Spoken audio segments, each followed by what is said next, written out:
తిరుమలలో మరోసారి విజిలెన్స్ నిఘా వైఫల్యం బయటపడింది. ఘాట్ రోడ్ లో డ్రోన్ కెమెరాను ఎగరవేశారు ఇద్దరు భక్తులు. డౌన్ ఘాట్ రోడ్ లోని 53వ మలుపు వద్ద డ్రోన్ కెమెరా ఎగరవేసి సెల్ఫీ వీడియో చిత్రీకరించారు. అయితే తిరుమల కొండపైకి నిషేధం ఉన్నప్పటికీ డ్రోన్ కెమెరా తీసుకురావడంతో భద్రతా వైఫల్యం బట్టబయలైంది. సమాచారం అందుకున్న తిరుమల విజిలెన్స్ అధికారులు ఇద్దరు భక్తులను అదుపులోకి తీసుకున్నారు. అవగాహన లేకనే కొండపైకి డ్రోన్ తీసుకొచ్చారా అన్న కోణంలో విచారిస్తున్నారు. అయితే భక్తులు ఆర్మీ కారులో రావడంతో ఉన్నతాధికారులకు సమాచారం ఉందా లేదా అన్న కోణంలో కూడా విజిలెన్స్ అధికారులు దర్యాప్తు చేపట్టారు.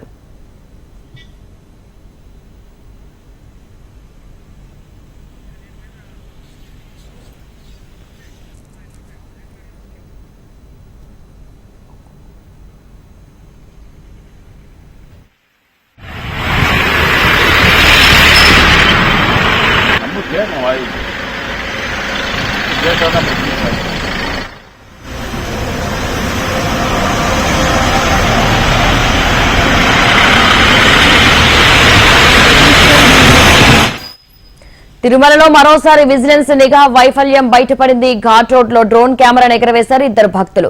ఇదే విషయానికి సంబంధించి మరింత సమాచారం మా ప్రతినిధి సురేష్ అందిస్తారు. సురేష్, రైట్ శిల్ప, ఏదైతే తిరుమలలో భద్రతా విజిలెన్స్ వైఫల్యం మరోసారి కొట్టచోటు కనపడింది.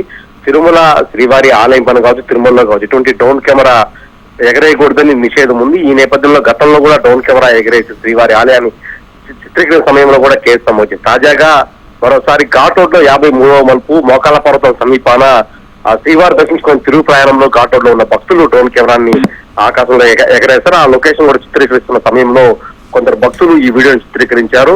తిరుమలకి డ్రోన్ కెమెరా పర్మిషన్ ఉందా అనేది అడగడంతో నో అని చెప్తున్న వీడియో కూడా చూడొచ్చు.